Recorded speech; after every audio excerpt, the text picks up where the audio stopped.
morning shortly after my 13th birthday. I walked out into the living room and saw my mom reading 1, 2, 3 Magic Teen. Communicate, Connect, and Guide Your Teen to Adulthood by Dr. Thomas W. Fallon. My first thought was that she doesn't need to be reading this. She knows how to parent me. I'm not going to change. Yeah, I was wrong. The next week I was thinking to myself, what if I wrote a book about parenting? Wouldn't that be interesting? I bet every parent would like to know what their teen's thinking about their parenting. So when this opportunity popped up, I thought this would be a perfect topic to talk about. We'll start with technology, because technology is an area where teens and parents usually don't get along. Mostly because of the difference between technology from today and when my parents were teens. In my opinion, I think a child should get a phone based off on the environment.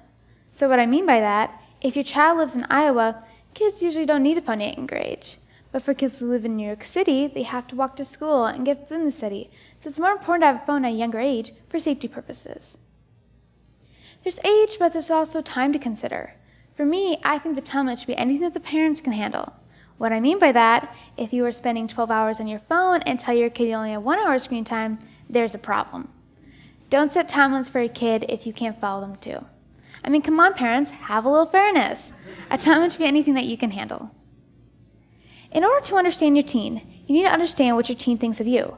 Some teens describe their parents as certain stereotypes.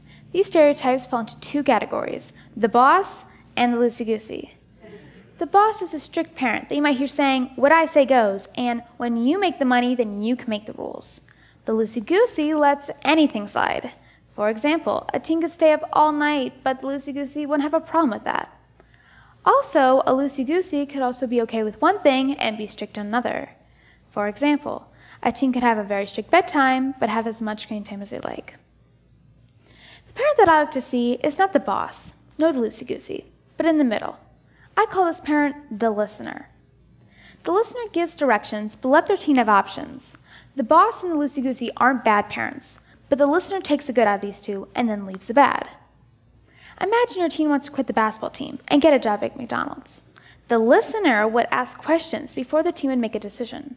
The listener would also give directions on places to work if they didn't want them to work that place.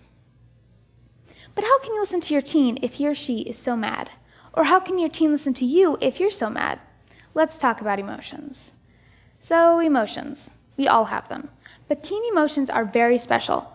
According to Marwa Azab in her PhD article, Why Are Teens So Emotional?, the part of the brain that controls the emotional system is called the limbic brain structure. The limbic system is slower to develop than our logical system. It takes some time for a teen to connect her emotional system and her logical system. Basically, when I'm feeling sad or mad, the emotions feel very intense. When I'm feeling sad or mad, it feels like a wave has just crashed into me. I'm not thinking why I'm sad or mad, it's just there. One day after tennis practice, I was thinking to myself, I don't really want to join the team. It was a lot of work and it was every day, so I asked my mom about it in the car. She said that we're committed to the team. And all of a sudden, I started crying. I couldn't stop. That wave of emotions just hit me and I cried all the way home. And my mom was so calm about it. That made me even more mad. I was expecting my mom to get really mad at me, but when she didn't, that got me really mad. When I got home and calmed down, I was thinking about what just happened. I just had my first mood swing, and I didn't even know it. So what I learned about parenting from my first mood swing is that when your teen's experiencing a wave of emotions, the key for parenting is to stay calm.